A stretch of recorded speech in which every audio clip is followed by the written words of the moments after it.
you know, has for the last almost 2 decades now tried to collect, translate, publish, and disseminate in all sorts of other ways documents from the former communist world. In the 1990s, we focused on the Russian archives, the Eastern European archives. More recently, we've been working with the Chinese archives, in particular the Chinese Foreign Ministry, to obtain the release, translate and publish their materials. And China has very much become a major focus of our activities here at the Center and here at the Cold War International History Project. So it's a particular pleasure today to talk about important new publication on China. I'd like to just briefly introduce our 3 speakers today. The first speaker will be Professor Jeffrey Engel, of course, who is the editor of the China Diary of George H.W. Bush, The Making of a Global President.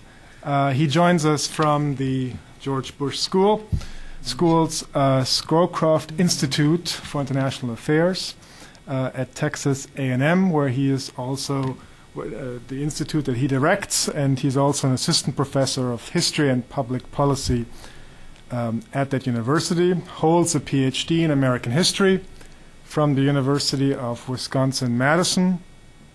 Has to his credit already a number of publications, including Cold War at 30,000 Feet, the Anglo-American Fight for Aviation Supremacy, which recently received the 2009 Paul Bridsdale Prize from the American Historical Association. Congratulations. He is also editor of Local Consequences of the Global Cold War, a book published through the Wilson Center Press with Stanford University, and of course, as mentioned, the editor of the China Diary. And it's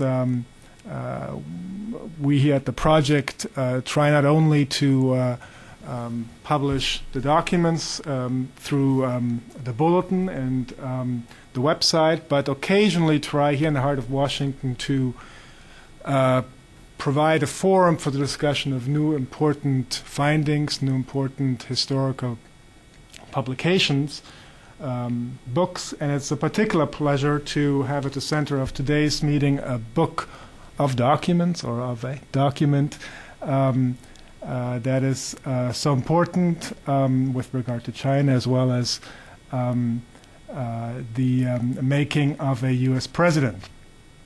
We have 2 very distinguished commentators who will lead off the discussion that I hope will eventually involve all of you.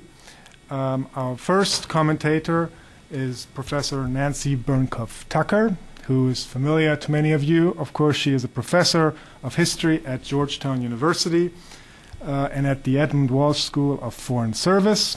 She is a specialist on Sino-U.S. relations and has also served as first Assistant Deputy Director for National Intelligence, for Analytic Integrity and Standards, and as Analytic Ombudsman at the Office of the Director of National Intelligence. She has a host of publications to her credit. Let me just mention 2.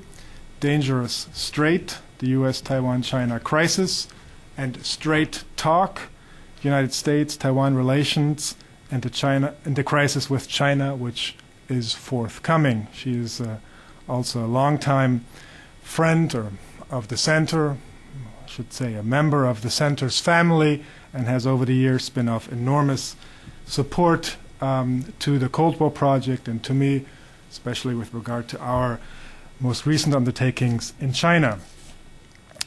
Our second commentator will be Ambassador Stapleton Roy.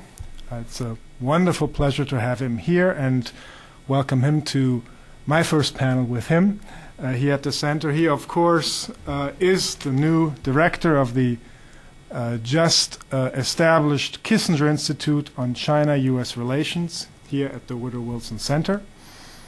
Ambassador Roy retired from the Foreign Service in 2001 after a career spanning 45 years with the State Department. He's fluent in Chinese, and he spent much of his career in East Asia, where assignments included Bangkok, Hong Kong, Taipei, Beijing, Singapore, and Jakarta. He also specialized in Soviet affairs, served in Moscow at the height of the Cold War. He rose to become a 3-time ambassador, serving at the top of, as the top U.S. envoy in Singapore, in the People's Republic of China, and Indonesia.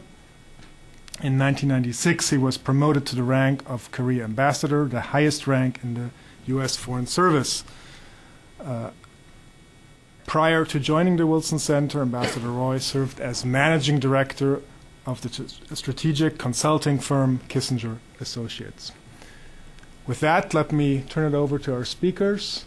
Welcome to you all, and congratulations, Jeff, on this publication. Thank you for that kind introduction. And my graduate school advisor, Tom McCormick, always began every talk and every paper and every lecture and every classroom seminar and every discussion with apologies. So let me offer one. The cold front that came in, combined with the flight last night, seems to have lodged itself in my throat. So if you can't hear me at the back, please let me know, and I'll try to yell into the mic. Let me just say it's a tremendous pleasure to be here at the Cold War International History Project, the new Kissinger Institute, and of course the Woodrow Wilson Center. As a Cold War historian, I owe a deep and abiding debt of gratitude to all the path-breaking work that Christian Osterman and Quip produces. It truly makes new history possible and new Cold War understandings possible. So in addition to my thanks for arranging this talk, let me also just offer my profound thanks for making so much of what we historians do possible. Now, in recognition of the excellent commentaries I'm sure we'll be hearing from Professor Tucker and Ambassador Roy following my talk, commentaries which I should mention I've not yet heard and therefore I'm particularly keen to hear, and with the hope of saving time for discussion afterwards, I'll try to keep my comments today reasonably brief. I expect to lay out the central narrative of the China Diary as I see it, and given this institution's devotion to new primary sources about the Cold War, I will spend additional time discussing the nature of the diary as a document and some of the methodological quandaries that it presented. I expect to speak for about 25 minutes or so, and would like to begin with a question that will seem to you either perfectly timely or endlessly redundant. That would be, what is the ideal resume for a president? That is, what experience would best prepare someone for what is arguably considered the most difficult job in the entire world? Government experience is usually considered a prerequisite. Yet, Abraham Lincoln, considered by many, myself included, as among the best American presidents ever, had scant elected service under his belt when he assumed office. Perhaps a military career is the best resume builder. We've had generals like Washington or Eisenhower who proved themselves capable presidents, yet we've also suffered through men such as Grant and Taylor, whose presidential records never lived up to their martial billing. Some presidents have, of course, been academics, Woodrow Wilson in particular. Many have been lawyers, others excelled in business. Not one in the final analysis had a resume that equaled the others. More importantly, not one had a resume that truly predicted with complete accuracy just how successful a president he would turn out to be. In fact, if you asked me, and I think a number of historians, to name the president whose resume all but guaranteed success in the White House, I'd immediately answer Herbert Hoover, a man whose name we've heard invoked far too much over the past several weeks. But a man who almost no one, I think, would rank among the top presidents. What experience, therefore, predicts Oval Office success remains quite the mystery. I therefore present you with George H.W. Bush, whose pre-presidential resume had few equals. He was successful in business, in politics, in government. He was an exceptional student, and he was a war hero. This litany of success translated well, I think, to the White House. And in particular, when we think of Bush's presidency, foreign affairs immediately leap to mind. Bush is primarily remembered today as an internationalist president who presided over perhaps unprecedented changes within the international system. The Cold War ended. The Gulf War was won. and the Soviet Union ceased to exist, each an achievement won with surprisingly little violence.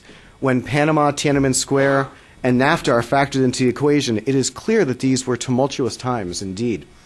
Bush is generally recalled fondly today for his savvy management of a series of international crises more numerous and perplexing, I would argue, than that faced by any presidential administration since Franklin Roosevelt's at the height of the Second World War.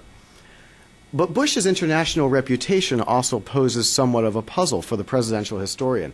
Specifically, where in his impressive pre-presidential resume might we locate the key to his presidential success as a diplomat? Just what in his background led to such skill? Before he was president, of course, he had amassed an impressive list of foreign policy credentials, being ambassador to the United Nations, Washington's chief representative to China, head of the CIA, and of course having spent 8 years as vice president. Indeed, Bush's diplomatic prowess, in fact, arguably undermined his re-election bid in 1992, when Bill Clinton and Ross Perot each critiqued Bush for being too globally focused and by extension out of touch with real economic problems being faced by Americans during that recession. President Bush rankles to this day at the suggestion that his was a foreign policy presidency, though I should add parenthetically that even those charged with maintaining and expanding upon and promoting Bush's historical legacy seem comfortable with the large focus on foreign affairs. If you were to visit the Bush Presidential Museum, which is the #1 tourist attraction in the Brazos Valley, and I encourage you all to go. If you were to visit that museum, you would find not one but 2 large pieces of the Berlin Wall. You would find a replica of the White House Situation Room. You would find a whole wing devoted to the end of the Cold War and another whole wing devoted to the Gulf War. A single wall, and this wall behind a very imposing and sharp corner, is all that is devoted to Bush's domestic agenda by those who constructed his own presidential library. In fact, there is more wall space and floor space devoted to Dana Carvey and his impersonation of Bush than to Bush's entire domestic agenda. Even to his supporters, therefore, he is considered a foreign policy president. Yet Bush's impressive diplomatic resume is itself unsatisfying, it seems to me, in our quest to locate his diplomatic prowess, because it is not as though Bush spent his entire career before the presidency in foreign affairs. On the contrary, he came to diplomacy relatively late in his career, and I'd argue that with better electoral luck, he might not have come to foreign affairs at all. Most of his life until 1971 was spent as a businessman, and as a politician almost exclusively concerned with domestic issues. He turned to diplomacy only after losing a bid for the United States Senate, his second bid for the Senate, I might add, in 1970. And he was given the job of United Nations ambassador only after successfully lobbying President Nixon and Secretary of State Henry Kissinger, his principal foreign policy advisor, that he, Bush, was completely ignorant of foreign affairs. And being completely ignorant of foreign affairs, Bush lobbied intensively, made him the perfect United Nations ambassador because he would only do what Kissinger told him to do in Washington. He was unlikely to freelance on his own, in other words, due to his own ignorance. Bush's experience at the United Nations, I think, arguably awakened a passion within him for foreign affairs. Yet I would contend that of all his numerous experiences before 1989, it was in fact his time in China that left the deepest mark on his diplomacy. The 15 months that he spent as Washington's chief representative in Beijing from 1974 to 75, more than any other period, offers the key, I think, to understanding the style and the policies that made his presidency an international success. And 3 particular elements of his style stand out. First, and I should add, by the way, that he mastered each of these, it seems to me, in China. First, his emphasis on personal diplomacy. Second, his emphasis on quiet diplomacy and his concurrent preference for stability as a primary virtue of international relations. And third, his embrace of credibility, both personal and national, as vital diplomatic characteristics. I would caution, however, that the way that Bush understood the concept of credibility was significantly different than the way that term is bantered around today, particularly in regards to the ongoing conflict in Iraq. Moreover, I will argue today that Bush's China experiences directly altered his presidency, and therefore one might well argue that the Bush presidency was in fact made in China. We know so much about Bush's time in China because, of course, he kept a personal diary during his time there. It is this diary, of course, I'm here to discuss today. Thus, before telling the story of how Bush came to Beijing, what he experienced there, and ultimately the lessons he took from there, let me tell you a little bit about the diary itself. It's, to my mind, a fascinating yet quirky text. Bush first began keeping a personal diary in late November of 1970, writing at the suggestion of friends and his wife Barbara as a way of coping with the emotional roller coaster of having lost his second bid for the United States Senate. He continued to keep a diary, however, throughout much of the rest of his life, including while president. Yet I am told that Bush's diary from his White House years, which are not yet available to historians, I am told that these diaries are remarkably incomplete. There are apparently, for example, no entries, not a one, from the entire Gulf War period. This omission, though sad for the historian, reveals, it seems to me, a central fact about how and why Bush kept his diary. He kept it only for himself. A fundamentally modest man, he never wrote with the intention of recording a record for posterity. He instead used the diary as a way of processing his inner thoughts and of addressing the broader questions of the day. In time, he came to use it, I argue, as an artist might use a private sketchbook, as a way of exploring new ideas and new concepts before they were ready for public discussion. He recorded it, therefore, only for himself. And when I say recorded a diary, I mean it explicitly because Bush did not handwrite or type the diary or transcribe it in a traditional sense. He rather recorded it into a small tape recorder to be transcribed later, oftentimes years later, by assistants in his office back in Texas. Indeed, for the China diary itself, all that we have left are those transcriptions. The original tapes, unfortunately, have been forever lost. The way that Bush composed the diary, therefore, offers some frustrations as well as insights. Bush never, for example, went back through the diary to proof his text for grammar or for consistency, the way a letter writer or a diary writer in the traditional sense might do so. He was perfectly content, moreover, because, again, he kept the diary only for himself, to record that he had lunch with Joe today without any need to identify who Joe was. I've spent the last several years trying to identify all these Joes. And he also had a plumber. Some of these people, I should add, though, are, to my mind, unfortunately, simply lost to the ages. For example, he recorded a meeting in 1974 while in China, a very pleasant young couple from Texas named the Smiths. Just for your own edification, the 1974 Houston phone book lists 13,000 Smiths. I did not try to pursue them further, but I'll leave it to you, therefore, to ponder who these people might have been. Now, such small frustrations for the historian pale in comparison to the treasure trove that the diary offers as a means of understanding both Bush and these exciting times.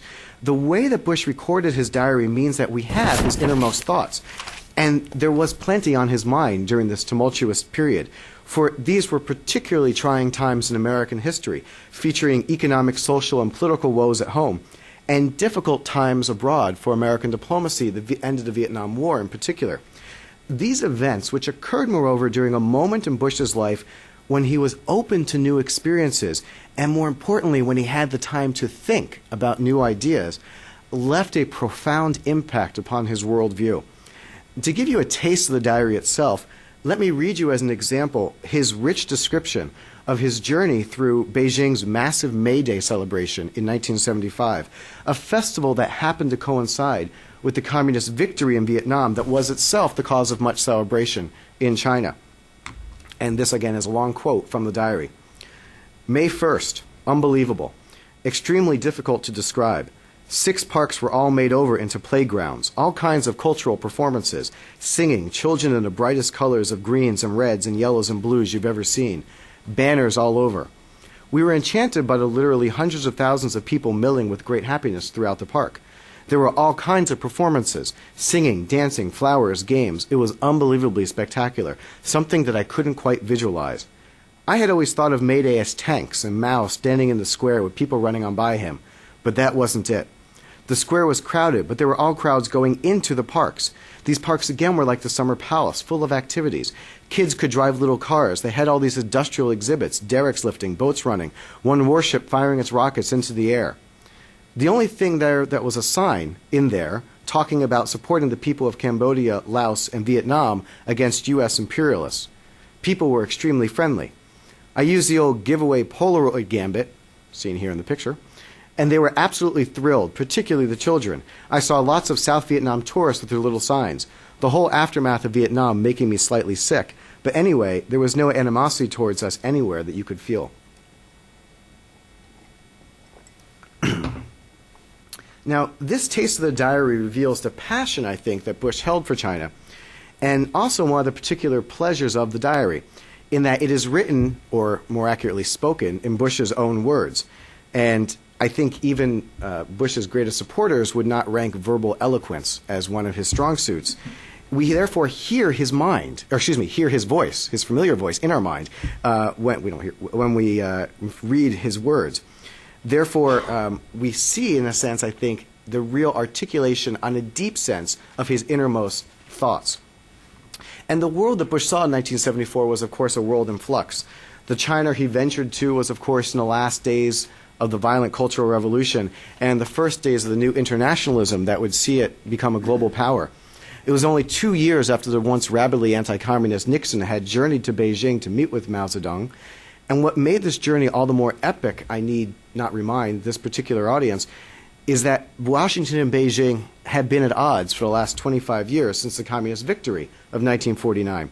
For nearly 25 years, the world's most populous country and the world's most powerful country enjoyed virtually no trade, virtually no contacts, a few, and virtually no diplomatic conversations.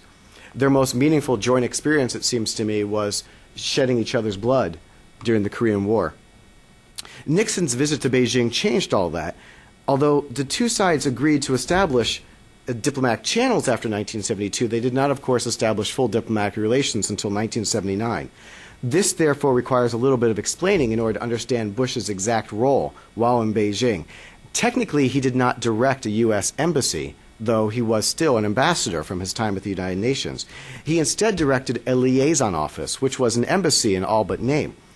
The first American placed in the sensitive post of U.S. envoy to the liaison office was David Bruce, who of course was one of the most esteemed diplomats of the entire 20th century, advisor to every president from Roosevelt to Ford.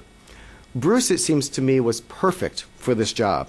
He was experienced, he was aristocratic, and ultimately at the end of the day, he was unflappable.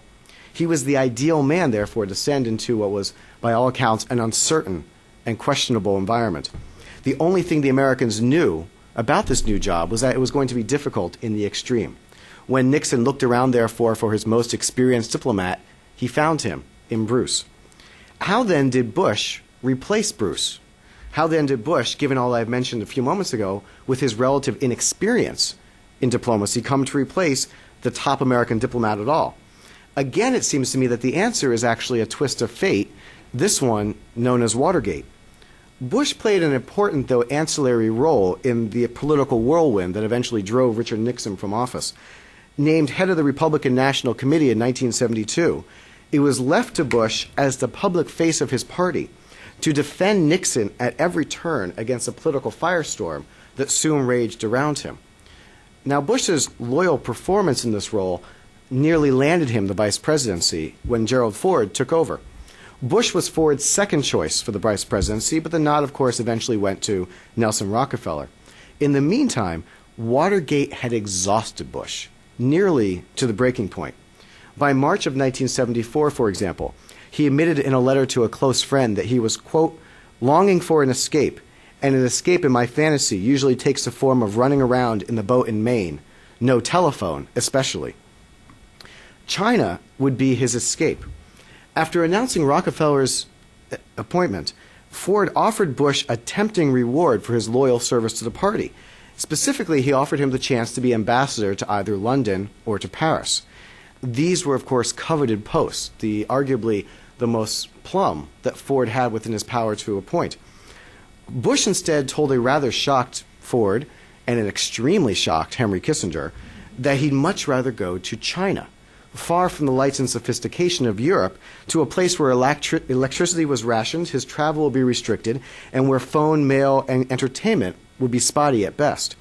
Officially, he told Ford that he saw China as a nation on the rise, and that he wanted to be in on the ground floor of building a new and important relationship. A close reading of the China Diary, however, I think offers a better explanation. Beijing was simply as far away from Washington as a person could reasonably expect to get in 1974. And Bush was simply exhausted. He was looking for a challenge. He was looking for something new.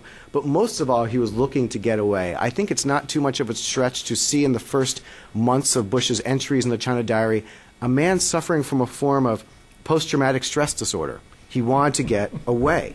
Indeed, in a revealing diary passage Bush recorded while flying across the Pacific on his first trip to China, that he wondered, quote, "Am I running from something? Am I leaving what was inflation, incivility in the press, and Watergate and all the ugliness? Am I taking the easy way out?" He turned to China with a manic energy best described as the desire to work so hard at something entirely new so as to forget what came before. He literally hit the ground running, emerging on his first morning in Beijing just as the sun was coming up in order to take his dog for an inaugural jog around the city. I should mention this was not something people did in Beijing in 1974. And it certainly was not something that the staid Ambassador Bruce would ever have done. But for Bush, it seemed to come naturally.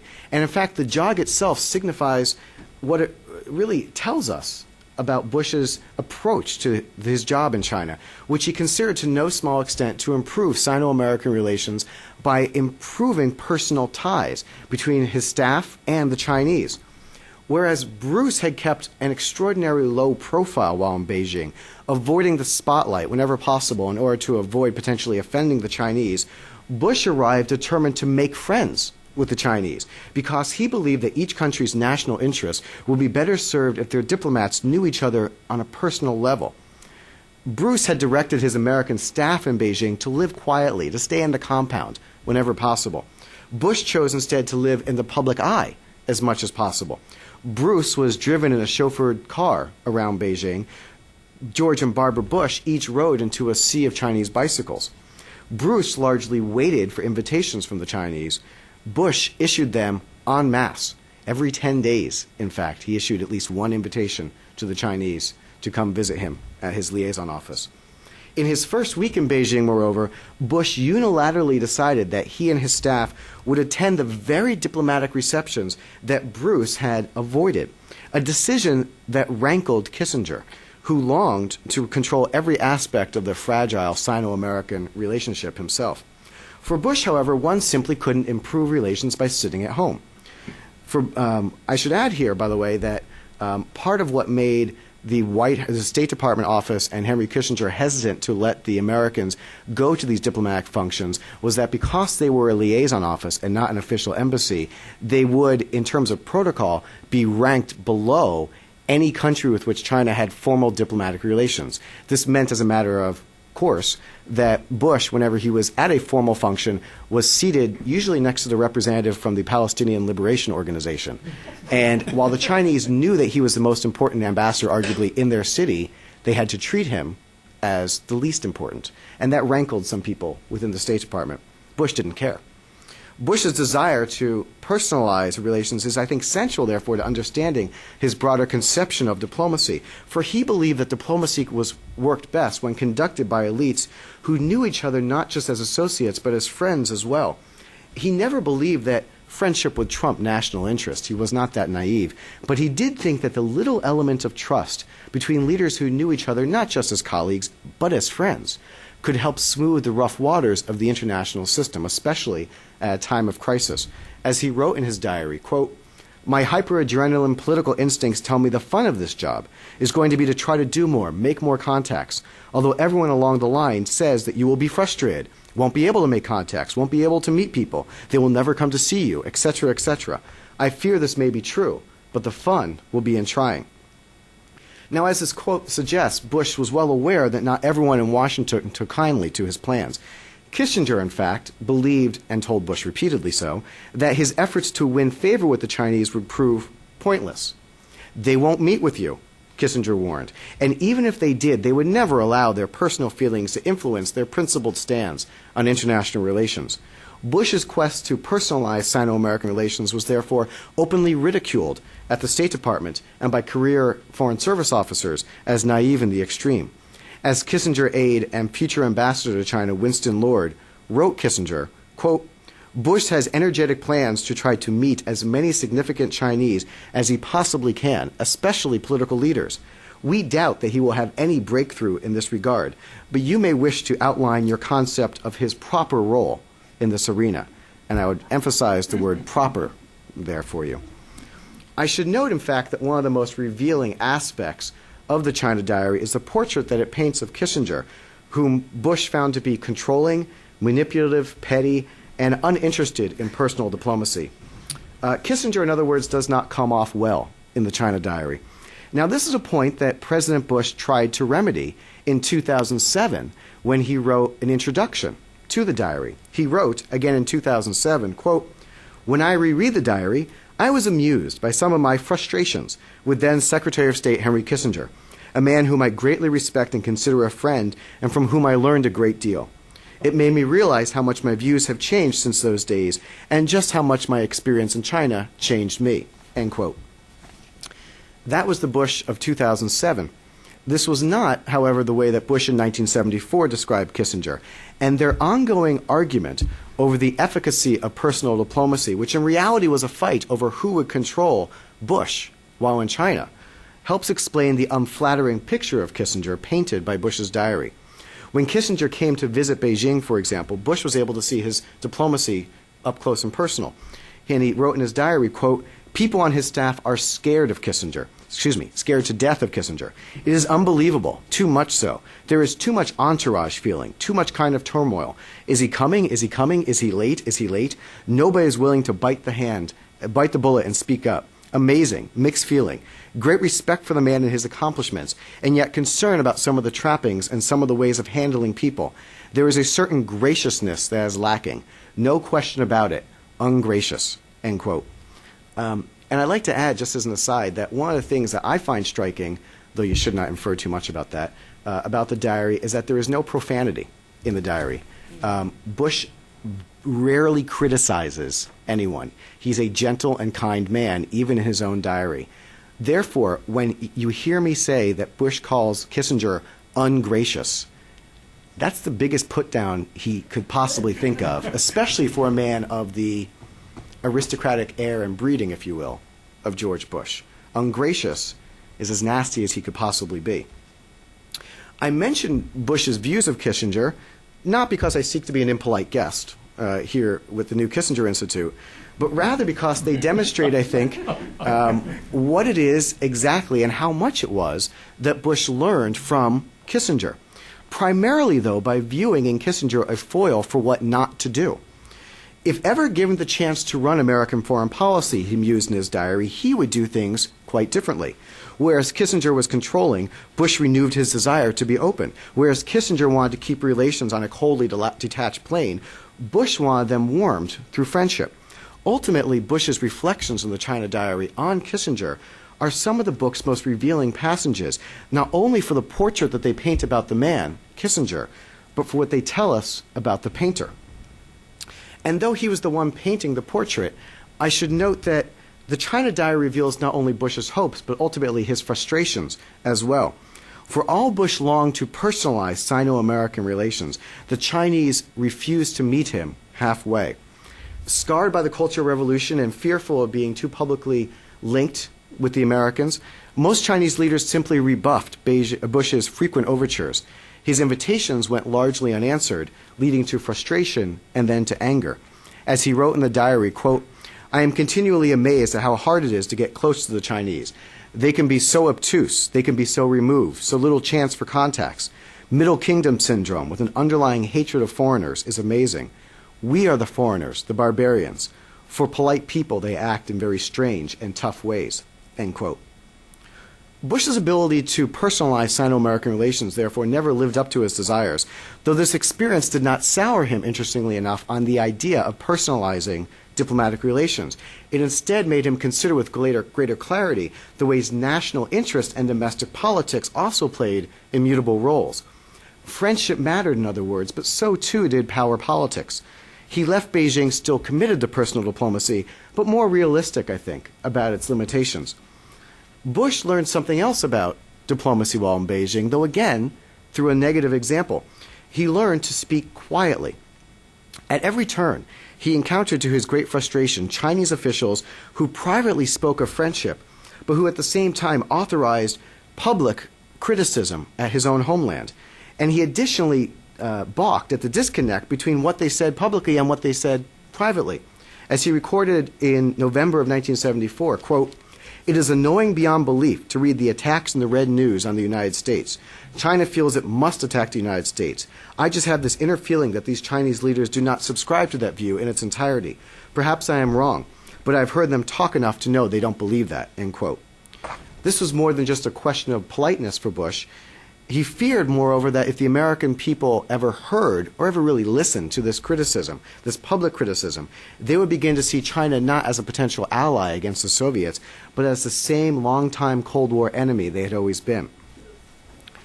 When we place his discomfort with Beijing's hot rhetoric alongside his desire to personalize personal diplomacy, a clear picture, therefore, begins to emerge of how Bush really thought the international system should and could function. He thought diplomacy functioned best when conducted by leaders who knew each other well enough to trust each other. Yet this view of diplomacy as the province of elites only works if publics allow their leaders the flexibility to operate in private, far from watchful eyes. Heated rhetoric, on the other hand, invited unwanted attention and potentially limited the control of leaders whose citizens became riled up over international issues. Bush's view of diplomacy as a personal affair is at its heart non-democratic. Now, I want to point out it's not anti-democratic in that he did not believe that as many American leaders have, he did not believe that the public had no role in diplomacy save potentially to foul it up. On the contrary, he thought that diplomacy functioned most efficiently when experts could solve international problems in the way that they knew best. China's heated rhetoric threatened to move outstanding problems in the Sino-American relationship, such as Vietnam or Taiwan, from the back burner to the front. And to move sensitive issues to the front burner because of public anger over angry rhetoric, Bush thought, would not lead to a productive result. Chinese rhetoric left their mark on on Bush, and so too did Vietnam. His reactions to Saigon's fall, in fact, are quite revealing, though not entirely obvious. He was moved by the human tragedy that unfolded as the generation-long commitment to South Vietnam came to a close, yet he privately conceded that the American commitment had been disproportionate to American needs. Being by nature a forward-thinking person, more interested in where America should go than where it had been, he thought more about what lessons he could draw from Vietnam than why America had been there. I'm going to wrap up briefly. Safe to say that what is really significant about the way Bush came to view Vietnam is that he viewed it essentially as proof of the domino theory. Yet his was not a knee-jerk domino theory of the 1950s. He didn't think that countries would fall one after another based upon their borders, based upon one falling to communism and the next and the next and the next. Rather, Bush, I think, came to understand what we like to term psychological domino theory. That is, that countries that fell to Vietnam would inspire, countries like Vietnam that fell to communism would inspire other countries in the region to themselves reorient their foreign policy away from the declining power, the United States, away from the vacuum of power, and rather towards the new power, in this case, China.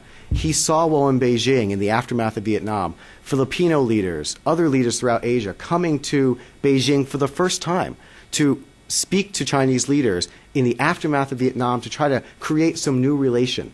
And Bush saw this as a real blow to American diplomacy because he realized in the absence of American power, others would turn to the Chinese. Others would turn to America's enemies.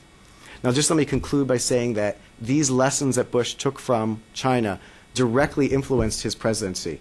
They influenced the ways that he conducted the Gulf War. They influenced the way he conducted the end of the Cold War. And ultimately, and most importantly perhaps for this crowd, they influenced the way that he conducted his diplomacy during the Tiananmen Square crisis. But for further discussion of that, I think I'll leave that for Q&A and turn it over to our commenters. Thank you. Thank you. Thanks, Jeff. Let me just, before I turn it over to Nancy, not be remiss in pointing out that this program is co-sponsored by the Kissinger Institute, of course, and by the Asia program directed by Bob Hathaway. Let me also thank Tim McDonald and Christina Tetsieva, and my assistants who really put this meeting into place, and point out for discussion as well that this session is being webcast live, and it will be archived and available on the center's website in about a week. And I think one of these days we'll get around to putting clips up on YouTube as well. So, Nancy. That's very exciting. I wanted to start off by saying that this particular book about which we're talking is a very unusual document. And I'm particularly sensitive to that, having engaged in something similar a few years ago. Professor Engel has a diary here that he has handled beautifully, and I urge you to read it, and not just read it, but read the citations and the essay at the end, because this is really an extraordinary job of perhaps making more of George Bush in China than George Bush himself might have made of his time in China. And that's really a compliment, because I think it's amazing. I did a book a few years ago using oral history to talk about the development of U.S.-China relations. It is not easy to use these kinds of documents. It's much simpler to go to the archives and find the memos and the cables and have the sense that you're getting what diplomats were actually saying and doing. Of course, that's misleading because they lied in those. And part of the question might be is to the degree to which, even though Bush was writing for himself, he may have lied in the diary too. But before I get off track, let me go back and talk more specifically about Bush and China and the diary. We all know, I think there's a few people in the room young enough not to have experienced the Bush presidency, and one of the things we all know about that is that Bush was his own China desk officer. He saw himself that way. People around him saw him that way. He believed he understood China and that he could make his own decisions on China policy largely without a great deal of consultation with China specialists, whether they were in the State Department or elsewhere in the government. And those around him were happy to defer. Secretary of State James Baker couldn't have been happier to push China out of the State Department and into the White House. This was not something that Baker wanted to deal with. The problem is that, as I see it, Bush's knowledge and understanding of China have been greatly exaggerated. Bush's sojourn in China was a difficult passage at a troubling time. The diary is long, but if you actually read it, you find that Bush spends page after page telling you about his dog, about the food, about sightseeing, and says very little about the world around him in China, particularly the political environment in which he was operating in the mid-1970s. So far as the diary tells us, Bush was largely unaware of many of the critical events swirling around him. He did not see the extent of political upheaval that Chinese leaders were experiencing. This, of course, is not so surprising because Bush had done relatively little to prepare for his posting in China once he'd gotten Bush to agree to send him there.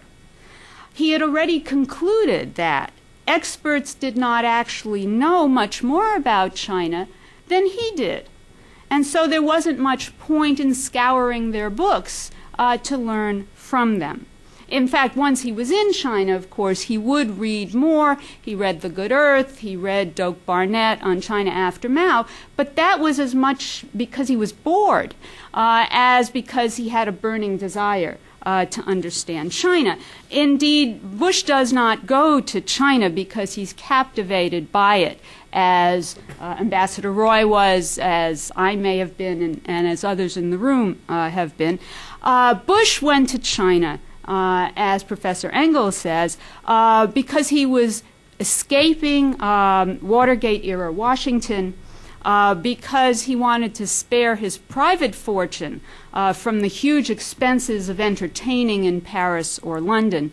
And I would suggest to you beyond that, it was also because in Beijing, his lack of foreign policy experience and knowledge would probably be less obvious than in Paris or in London. This was, after all, meant to be a career-building maneuver. And so to be embarrassed because you don't know something wouldn't really have fit that very well.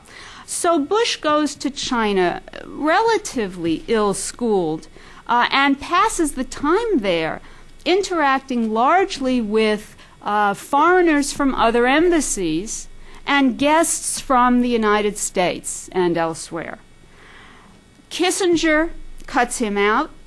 The Chinese won't see him. And he never finds a way to insist on a change in that circumstance. One clear example of this comes from an area that I've spent the last few years focusing on, and that is U.S. relations with Taiwan and China, the whole cross-straits issue. This is, of course, a critical issue at this point in history. It is really the key to the stalemate in the normalization process. And Bush comes to China, I would say, naively believing that this was an issue that could be solved, and solved fairly quickly. He writes to Kissinger in, I think it's November of '74, 13 months before the president, Gerald Ford, is to come to China, and suggests that Taiwan could be a problem as an issue during the president's trip, but that might not be the case if it could be solved before the president arrived. Painfully naive, I would say, and he had little grasp of the history of the issue, the significance of the cross-straits situation. Eventually, he realized that the thing would not be so easy, and of course the Chinese emphasized that point by scheduling Bush's farewell dinner for the Taiwan room in the Great Hall of the People. So in case Bush had missed the point, they were going to point it out.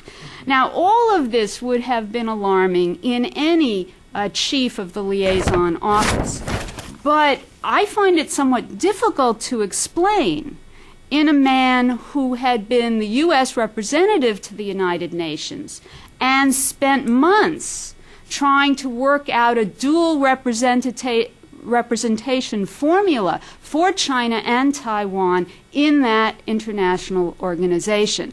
So the fact that he still knows so little about it is a little difficult to account for, and the diary does not help us on that. Bush also, I think, does not really appreciate the dangers for Chinese of their contacts with foreign officials at this point in China's history.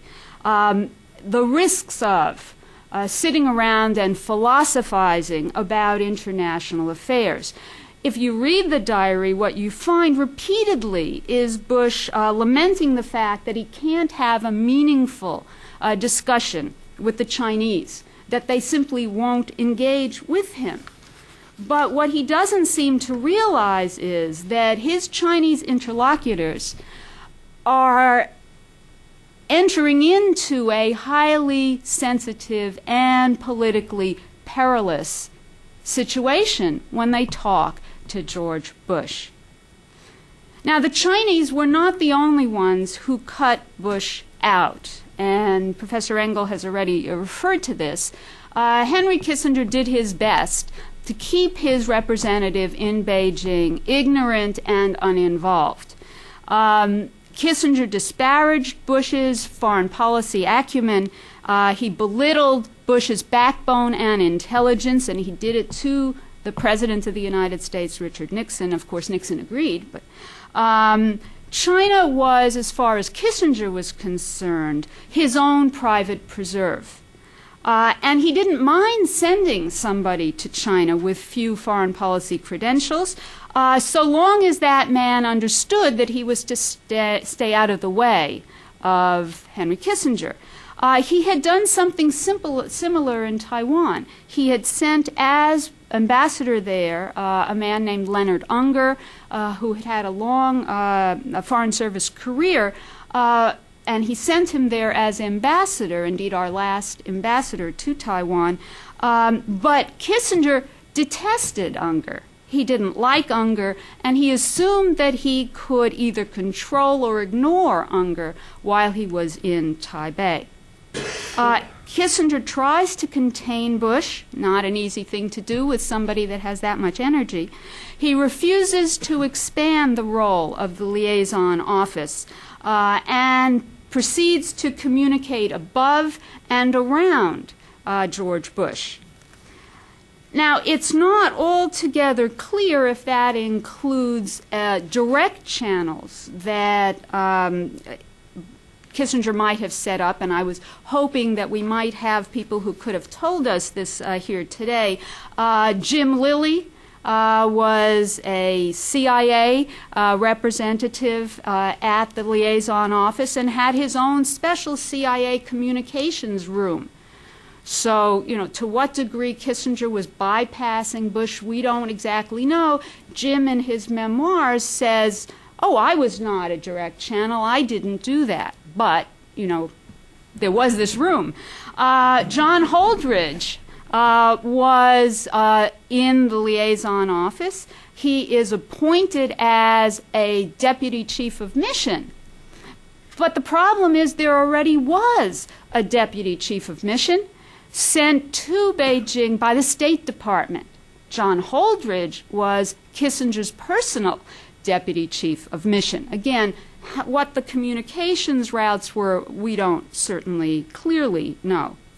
It's apparent from the diary that Bush feels a great deal of resentment towards Kissinger, and part of that, I would contend, comes from this agonizing process that Bush experiences at the United Nations when he is struggling to preserve a Republic of China seat, and then in the 11th hour, maybe the 12th hour, Kissinger goes to Beijing in October 1971 when the vote has to be taken on the possibility of dual representation, and Bush really thought that it was Kissinger's fault that he was not able to preserve a Taiwan seat. It's unclear that that's true, but certainly Bush felt it. Why didn't he protest more? His political ambitions. It didn't make much sense to go up against Richard Nixon. But his resentment is certainly magnified by the fact that in 1974 and 75, he is largely irrelevant to the development of U.S.-China relations so far as Kissinger is concerned. Bush also is caustic in his commentary about Kissinger's people skills, something central, as Professor Engel has said, about Bush's personal style.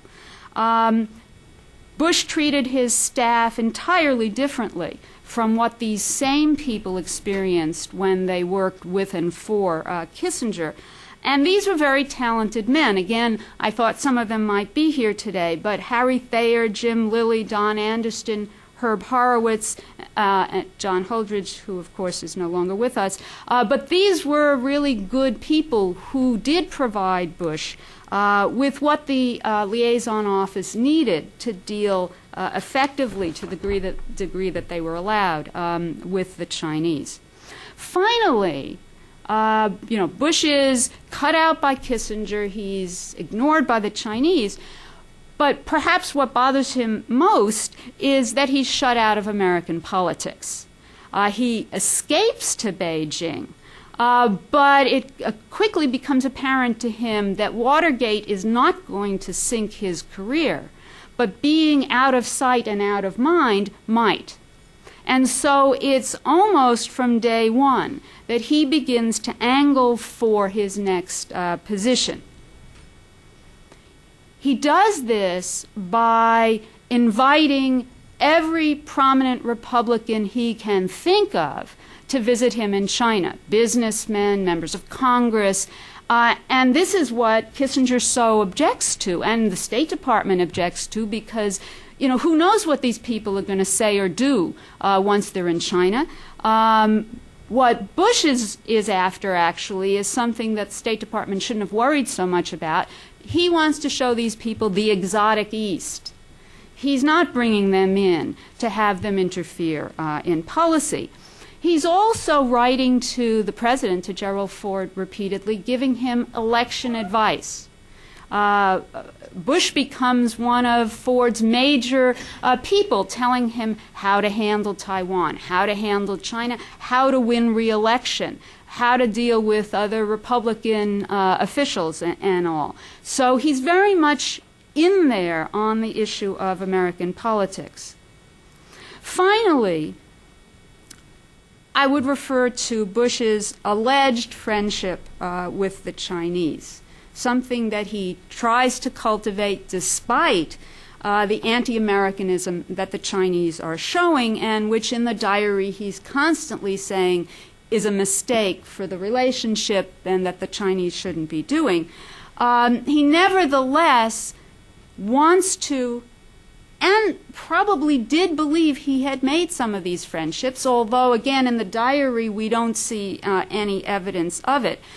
But if he did, and if he believes it the way he subsequently said, it did not save him from confrontation when he travels to China in the summer of 1980 during the presidential campaign, when he's trying to explain to the Chinese why Ronald Reagan really will make a responsible president and won't recognize Taiwan. It does not spare him in 1982 when he goes to China and he tries to explain to the Chinese how they can't be an arms sales agreement that will cut Taiwan off from all American weapons tomorrow. And in both of those cases, the Chinese are very hard on him. They're very harsh. It's hard to see where the guanxi, where the relationship he'd established really comes in. And then, of course, the instance that is most telling comes in 1989 after the Tiananmen massacre, where Bush almost single-handedly is struggling to try to preserve U.S.-China relations. At least that certainly is the way he saw it. And so he calls his old friend Deng Xiaoping to get more cooperation from the Chinese in trying to save the relationship. And what happens? Deng Xiaoping won't take his call. This is a problem. So it then takes us back to wonder, what does the China diary actually mean, and what did it mean to George Bush? Thank you very much, Nancy. You're going to get a variety of perspectives on this issue. That's a perfect Wilson Center event here. When I heard this book had been published, I raced to the bookstore to get myself a copy, partly for nostalgia reasons, because I visited China around the time after George Bush had been our liaison office chief, but during the same political environment in which he had been there. And it's a fascinating book, but it reveals more about George Bush, the person, than it does about U.S.-China relations, except from the standpoint of getting a flavor of what life was like at that time. Now, that's what the book, the diary, was supposed to be. This was George Bush's personal notes about his life in Beijing. It wasn't purported to be a book explaining U.S.-China relations. And what emerges very clearly from the book is that with all the frustrations, he loved being in China. And he should have been embittered by his experience there. And yet he wasn't. Why should he have been embittered? Because things were not going well in U.S.-China relations. President Nixon's resignation was a body blow to the Chinese strategy, whereby permitting the opening to the United States, they thought they were going to get resolution of the Taiwan issue by the end of President Bush's second term. And suddenly the president, for domestic political reasons, is forced to step down. So the relationship was very difficult, and China policy was an enormous policy struggle in Washington between the tiny group of people around Secretary Kissinger who wanted to control every aspect of it, and everybody else in Washington who wanted to get a piece of the action. And George Bush, sitting in Beijing, was kind of in the middle of that, seeing a lot more than most people saw, but not seeing nearly enough as what he would have liked to see. And yet, he wasn't embittered, and he always had this close feeling for China as a country that we could do business with. I'll tell you a personal anecdote. Shortly after he became president, I received a message from him in the State Department asking me to put together a group of China hands who had served with him in Beijing because he wanted to entertain them at the White House. So I made some telephone calls, and we were treated to a private little dinner over at the White House, a private tour of the presidential quarters, a movie showing, a relaxed evening, just because he was nostalgic about his experience in Beijing. So it's very revealing about what sort of a person George Bush is. Why did he call me? Well, it happened that I'd spent an hour or two with him when he was the liaison office chief, because I was a middle-level State Department officer, beneath the attention of somebody in his position, but I'd accompanied him on calls when he'd come back to Washington. And he's a person who never forgets a name or a face. So 5 years later, I get a little note from him saying, "Howdy do," or something like that. And even if I didn't see him for 8 years, he would still remember who I was. And that's the relationship that he established with the Chinese. It was all very personal at an extraordinarily difficult time. Now, how difficult was it? You have to understand why our USLO, U.S. Liaison Office chiefs, were selected. To understand this, you really have to look at Chinese history. The way you dealt with the barbarians on the border was you took a princess and you sent the princess off to the barbarian chief, and that maintained stability in your border. Our liaison office chiefs were selected as highly prominent people who were supposed to symbolize the importance of the relationship at a time when we couldn't go anywhere with the relationship because we weren't yet in a position to address the Taiwan issue, which was the blocking factor. So all four of our liaison chiefs were selected for their prominence, and none had the slightest previous knowledge about China. And they weren't selected for that purpose.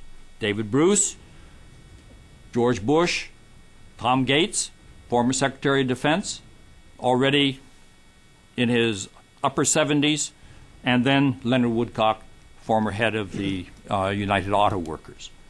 They had excellent China people on their staffs, but they themselves knew nothing about Bush. Two of them established relations with China that lasted throughout their lives. The first was George Bush, and the second was Leonard Woodcock, who was the liaison office chief at the time that we negotiated the normalization. There were excellent China hands on the staff of the liaison office. But quite frankly, the Chinese sent their liaison office chiefs to Washington on the same basis. Huang Zhen, who was sent to Washington, knew nothing about the United States, spoke no English, and essentially couldn't function very effectively in Washington because of these handicaps. Now, Beijing at the time was, China at the time was in upheaval. It's already been noted the Cultural Revolution, Mao was remote and idiosyncratic. In fact, he was in his dying years. Zhou Enlai was ill, and he was under political attack, something that we didn't fully appreciate, that none of the diplomats in Beijing understood fully. Deng replaced Zhou during the period when George Bush was in Beijing as the interlocutor for our relationship, and his style and Zhou Enlai's style were very difficult, making it difficult to continue the process of engagement with China that had been started by Dr. Kissinger and Zhou Enlai in their earlier conversations. The diplomats in Beijing, and it comes out very clearly in here, they were always all over George Bush trying to find out what was going on in U.S.-China relations. Now, to understand that, you have to recognize the titanic shock of the Kissinger-Nixon visits to China in 1971. I was serving in our embassy in Moscow at the time and could see literally the Russians reeling from this fact. But the Japanese also. Our relations with the Japanese in Moscow were never the same again because an earth-shattering event had taken place in total secrecy and everyone was surprised. For the next 15 years, diplomats worldwide lived in mortal terror that some enormously important development was going to happen right under their noses and it was going to be sprung on them. And so there are constant references in here to the persistence with which the foreign ambassadors would be after George Bush to try to find out what was going on in our relationship, and this was a legacy of that factor. The reality is our liaison office in Beijing couldn't do anything. The relationship was so constrained, you couldn't meet people. There was one group in the foreign ministry you were authorized to meet with, and you couldn't call on anybody else. If you pretended you were a diplomat, there was a real danger of immediately having a diplomatic incident emerge. And our people in Hong Kong had a much better understanding of what was going on in China's domestic politics than our people on the ground in Beijing. So when he refers in here to the fact that everybody else seems to think that our relationships are not going well, and his perception, because he was treated courteously in his calls on Chinese, was different, actually he was wrong. Our relationship was not going well. Zhou Enlai was ill and under political attack, being denied medical treatment by Chairman Mao, hastening his death. The opening of the liaison office had created a backlash which was creating difficulties for the supporters of the opening to the United States, and domestic U.S. political factors meant we couldn't maintain the pace toward normalization that the Chinese had been led to expect that we would. Additionally, our détente with the Soviet Union, from the Chinese standpoint, was creating enormous mistrust as to whether or not we were simply using the Chinese to get at the Russians for our own purposes and that they were ending up being the suckers. And so nobody understood, either in Beijing or indeed in Hong Kong, the significance of these internal political struggles in China. The campaign against Confucius and Lin Biao was not understood at the time as being an out-and-out attack on Zhou Enlai, because Confucius lived during the Zhou dynasty. And therefore, in Chinese minds, the Zhou had an association, and you could attack Confucius, and everybody politically knowledgeable in China knew it was an attack on Zhou Enlai. Outsiders didn't know that. So you couldn't track what was going on, and it was a very frustrating situation. Bush differed from all the other liaison chiefs. He wanted the job. He was a people person. He made friends easily. He was frustrated by the constraints on his activities. At the same time, he was difficult to control because he had a political stature that meant that he could occasionally do things on his own, and even Henry Kissinger had to be careful in trying to rein him back in. The book quotes Dr. Kissinger as thinking that Bush was too soft for the job. Let me state as a longtime diplomat that the concept of softness and hardness is totally irrelevant in diplomacy. The issue in diplomacy is effectiveness. And good diplomats are able to adjust their style to what works best in accomplishing your purpose.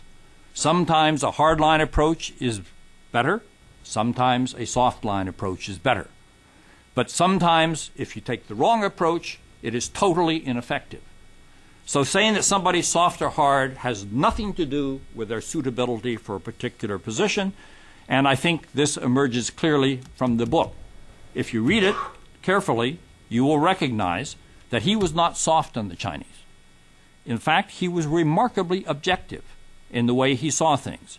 He saw the friendship banquets and the decency on the one hand, and he saw the regimented, inflexible, and unreasonable side of the Chinese on the other, and those are quotes from his book.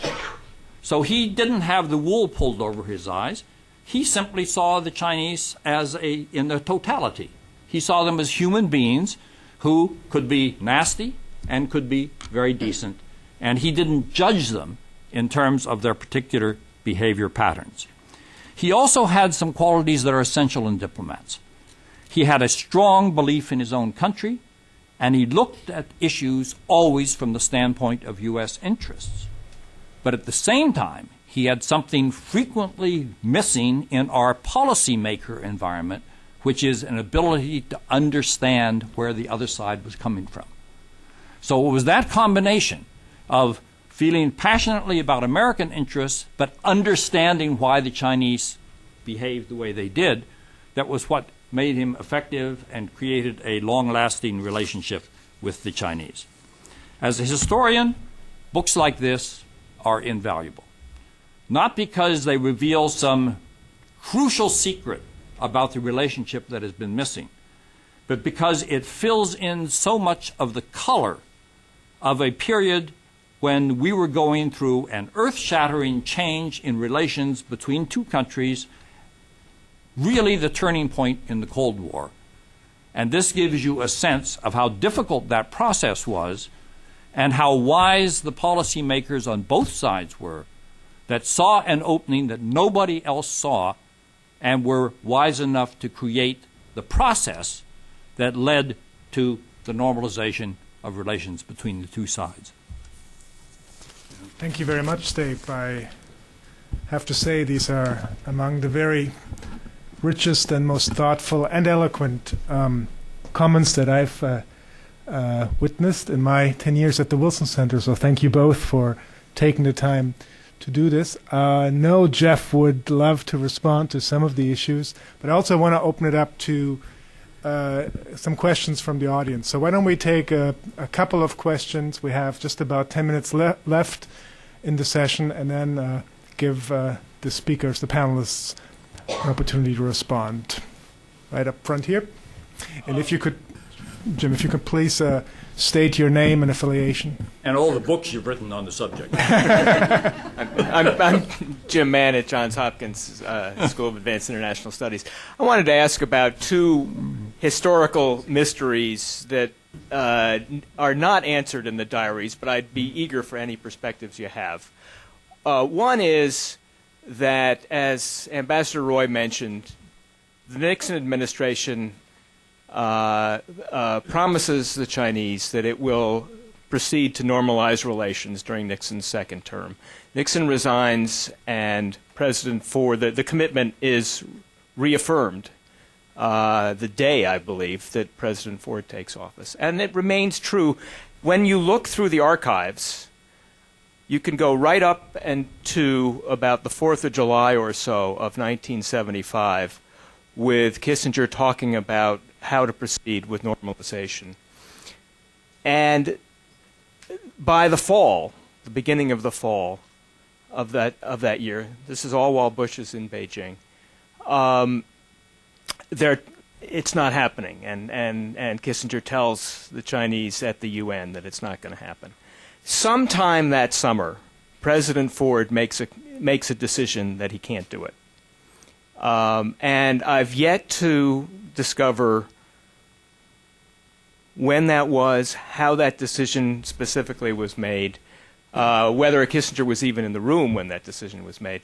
That's one. And the second of interest, of current interest, it is taken as a given by associates, I would call, of the Bush family, but maybe not President Bush Sr., I don't know, that when he came back from Beijing, he then went to CIA. The archives definitely show that he didn't particularly want to do that. He actually wanted to be Secretary of Commerce. For obscure reasons, he would have to pledge to be out of politics. It's taken as a given that the White House Chief of Staff, one Donald M. Rumsfeld, is conspiring against Bush. And I would be curious in doing the workup on the diaries, whether you found any evidence of that, or whether President Bush himself, as opposed to people like, say, his son and other family members, believe that. Is it true? Let me answer the first part of the question, because I switched back to Chinese affairs from Soviet affairs in the summer of '75.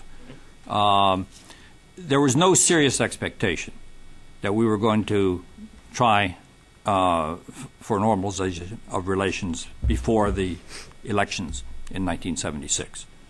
While this was intimated to the Chinese by Dr. Kissinger at the UN, it actually was formally conveyed to Deng Xiaoping during the Ford visit there in the fall of 1976. And it created an interesting situation where he conveyed the decision and the meeting was over. But it was scheduled for longer than that, and so they debated how they should fill the time so that it didn't look as though the meeting had just been abruptly terminated. And they twiddled their thumbs for a bit and finally emerged. But it was indicative because it also occurred at a time when China was, Deng Xiaoping was a month and a half away from being purged again. The domestic situation in Mao was on his deathbed, and the domestic situation in China was very, very tense. So all of a sudden, this big initiative was also going up in smoke. So there were lots of difficulties surrounding that decision. President Ford's intention was to get reelected, or elected, shall we say, for the first time, and then he intended to move ahead with it, and I have this from him directly. But he didn't get reelected, and so it was left to somebody else. Thank you. Jeff? Thank you. Let me also second what Christian said, that these were really perceptive commentaries, and I think in particular what they tell us is a crucial reading of the diary tells us a tremendous amount about George Bush. In particular, it tells us that Bush considered himself, by virtue of his China experience, to be a China expert. It never seemed to occur to Bush that eating wontons in Beijing was not sufficient to make him a China expert. And I've always found that particularly fascinating and puzzling. I mean, it's well known that he considered himself his own China desk officer. And aside from the fact that one does not necessarily rebuke the President of the United States, I'm curious to see in the diplomatic record that's unavailable as yet from the Bush administration if anyone ever says to the President, you know, you actually don't know anything about China. And I would be very curious. And this is crucial because he really does believe that when Tiananmen happens, for example, that he can pick up the phone and call Deng. And he is frustrated to no end that he won't take the call, and sort of shocked. I mean, not only is he's shocked on a human level because he says, "This is my friend. We've hung out. Why won't he take my call?" And he's also shocked because he says, "You won't take the President of the United States call. Don't you know that's a faux pas?" Let me add a gloss on that. Yeah. President Bush was a president who was calling foreign leaders constantly. It was just his personal style. Literally, several times a day, he might be picking up the phone. He liked to do it. He liked to schmooze over the telephone and do it. Chinese leaders don't take telephone calls. Had nothing to do with George Bush. Mm-hmm. It has to do with the way their internal political structure is, where no one's reliable enough to take a phone call, and the complications of having interpreters and other things there. So when President Bush needs to call Hu Jintao, it's got to be arranged. Mm-hmm. If he picked up the phone and tried to talk to him, he wouldn't get through. Mm-hmm. So one needs to understand this. Well, and this was not a rebuff of George Bush personally. Well, but I think, my interpretation is that Bush, on some human level, thought that they should bend the rules. Right. Because that we're in a crisis, right. And the reason that he made all those phone calls time and time again during his White House years was because at a time of crisis, I'm going to need to pick up the phone, and I don't want the person on the other side to be a stranger. So this is a particularly galling thing for Bush on a human level. To go back to the question of Donald Rumsfeld, it is one of the great open secrets of the Nixon and then Ford administration, I should say, that Rumsfeld and Bush are both angling after the same job among other people. They're angling after the Oval Office job. This is actually a picture from 1974 when Rumsfeld is chief of staff and he accompanies President Ford to a summit with the Soviets. Ford goes home and Rumsfeld continues on with Kissinger to Beijing. And the record is very clear that he continued on to Beijing because he didn't want there just to be pictures of George Bush meeting with Chinese leaders. Having said that, my reading is, because I don't have the smoking gun, my reading is that the manipulations that Rumsfeld orchestrated that in turn brought Bush back to the CIA were not about getting Bush out. That was a nice side effect. That was a nice benefit. It happened to be that the chess pieces fell that way, and if that excluded one of his rivals, so much the better. But I don't think that was ultimately the purpose of the maneuver. Thank you. Yes?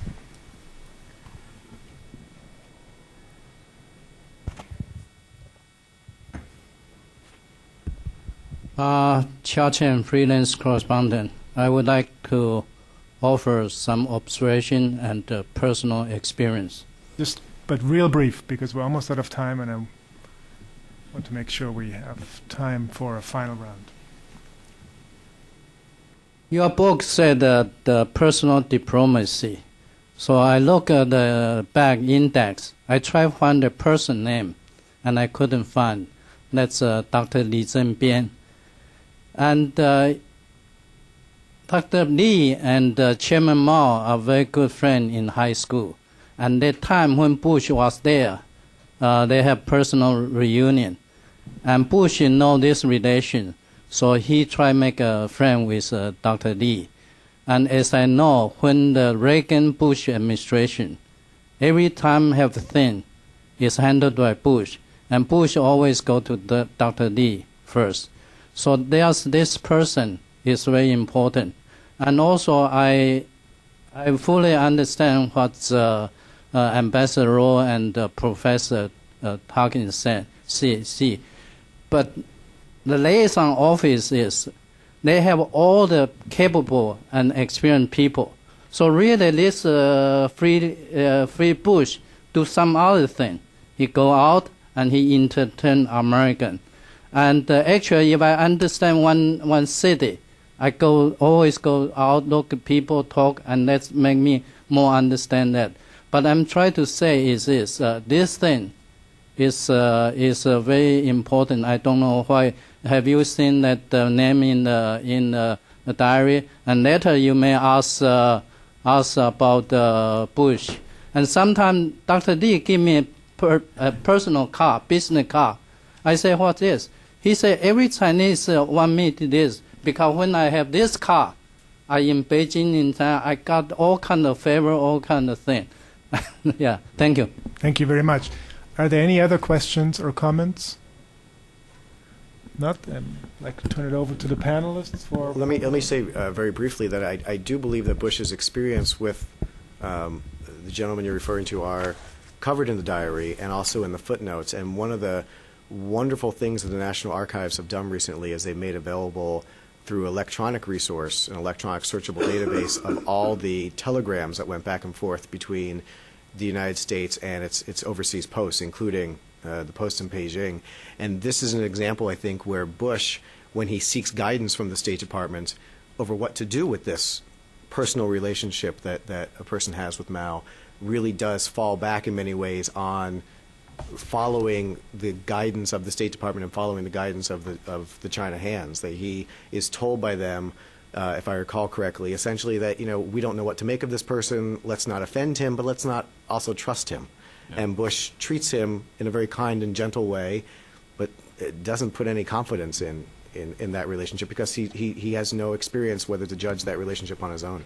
There are lots of references to Dr. Lee. He's called Lee, C.P. Lee. Yeah, C.P. Lee, right. Okay. The index shows lots of references. Yeah, because when Lee was died, and Saturday night I went to see, I didn't see anything from Bush. So I called the president's office. And this time I know the president people really looked down the vice president. And then I called the vice president's office. And I told them, I said, you should let Bush know. I say, it depends on Bush. I speak very soft. But if you don't tell him, you hold responsibility. Thank you.